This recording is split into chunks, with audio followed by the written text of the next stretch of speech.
Hi everyone.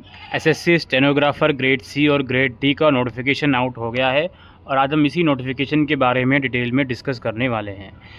तो इसके लिए आप लोग 6 जून से 26 जून के बीच अप्लाई कर सकते हो और इसका जो कंप्यूटर बेस्ड एग्ज़ाम है वो 6 अगस्त से 11 अगस्त के बीच होगा।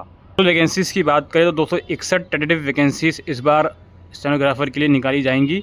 हालांकि ये टेंटेटिव हैं और इनमें बदलाव भी हो सकते हैं। एज लिमिट की बात करते हैं। एज लिमिट 1 अगस्त तक कंसिडर होगी और आप लोगों की जो एज लिमिट है स्टेनोग्राफर ग्रेड सी के लिए वो 18 से 30 साल, स्टेनोग्राफर ग्रेड डी के लिए 18 से 27 साल होनी चाहिए। अपर एज लिमिट में रिलैक्सेशन है। SC/ST को 5 साल, OBC को 3 साल और अनरिजर्व को डिसेबल कैंडिडेट को 10 साल तक का रिलैक्सेशन दिया जाएगा। और भी कैंडिडेट्स हैं जिनको अपर एज लिमिट में रिलैक्सेशन दिया जाएगा, वो आप नोटिफिकेशन में पढ़ सकते हो। क्वालिफ़िकेशन की बात करें और ये एजुकेशन क्वालिफ़िकेशन 1 अगस्त तक कंप्लीट होनी चाहिए। मतलब जून में फॉर्म निकला है, अगर कंप्लीट नहीं है 1 अगस्त से उससे पहले हो जाएगा तो भी काम चल जाएगा।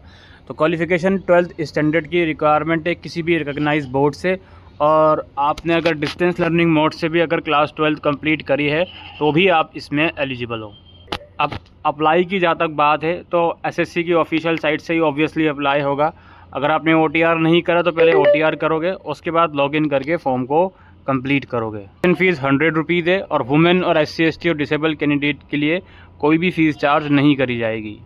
स्कीम ऑफ एग्जामिनेशन की बात करते हैं। जो इसका कंप्यूटर बेस्ड एग्ज़ाम है उसमें 3 सेक्शन हैं, जनरल इंटेलिजेंस और रीजनिंग, जनरल अवेयरनेस। इन दोनों सेक्शन के 50-50 क्वेश्चन 50-50 मार्क्स के ही हैं और लैंग्वेज एंड कॉम्प्रिहेंशन के 100 क्वेश्चन 100 मार्क्स के होंगे।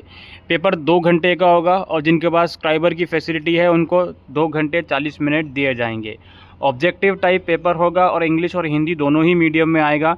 0.25 की नेगेटिव मार्किंग भी इसमें रखी गई है।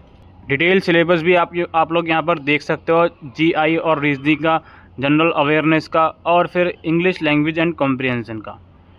स्किल टेस्ट ऑब्वियस सी बात है, स्टेनोग्राफर की वैकेंसी है तो स्किल टेस्ट तो लिया ही जाएगा। अब जो कैंडिडेट कंप्यूटर बेस्ड एग्जामिनेशन के बेसिस पर शॉर्टलिस्टेड करे जाएंगे उन्हें स्किल टेस्ट के लिए बुलाया जाएगा और candidate will be given 1 dictation for 10 minute in English और हिंदी एज ऑप्टेड बाय इन ऑनलाइन फॉर्म के अंदर आपको चूज़ करना पड़ेगा कि ये डिक्टेशन जो है स्किल टेस्ट का वो आप इंग्लिश में देना चाहते हो या हिंदी में। तो ये 10 मिनट का डिक्टेशन होगा जिसमें 100 वर्ड्स पर मिनट की स्पीड आपकी चेक करी जाएगी ग्रेड सी के लिए, और ग्रेड डी के लिए 80 वर्ड पर मिनट की स्पीड चेक करी जाएगी। यहाँ पे आप लोग देख सकते हो द ट्रांसक्रिप्शन टाइम यहाँ पर अवेलेबल है ग्रेड डी और सी के हिसाब से, इंग्लिश और हिंदी दोनों का, वो आप यहाँ पे पढ़ सकते हो। बाकी यहाँ पे एक बात और समझने वाली है, आप स्टेनोग्राफर का जो ये टेस्ट है किसी भी मीडियम में दो, कोई दिक्कत नहीं है, लेकिन आपको जो दूसरा मीडियम है वो भी सीखना पड़ेगा अपने अपॉइंटमेंट के बाद। ठीक है, अगर हिंदी में दे रहे हो तो इंग्लिश का भी आपको सीखना पड़ेगा अपॉइंटमेंट के बाद, और इंग्लिश में दे रहे हो तो हिंदी का भी सीखना पड़ेगा, ये ज़रूरी होता है। देखिए, मोड ऑफ सिलेक्शन की बात करें, पहले तो कंप्यूटर बेस्ड एग्ज़ाम में कुछ स्टैंडर्ड सेट करे गए हैं। UR के लिए 30%, OBC और EWS के लिए 25%, बाकी अदर कैंडिडेट के लिए 20%। ये जस्ट स्टैंडर्ड है। इतने मार्क्स लाने का मतलब ये नहीं है कि आपका सिलेक्शन हो ही गया स्किल टेस्ट के लिए।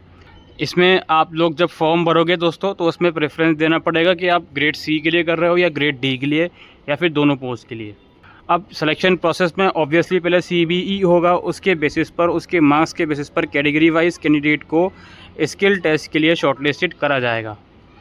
स्किल टेस्ट मैंडेटरी है लेकिन क्वालिफाई करना है सिर्फ, ठीक है, उसके फाइनल सिलेक्शन में मार्क्स नहीं लगेंगे।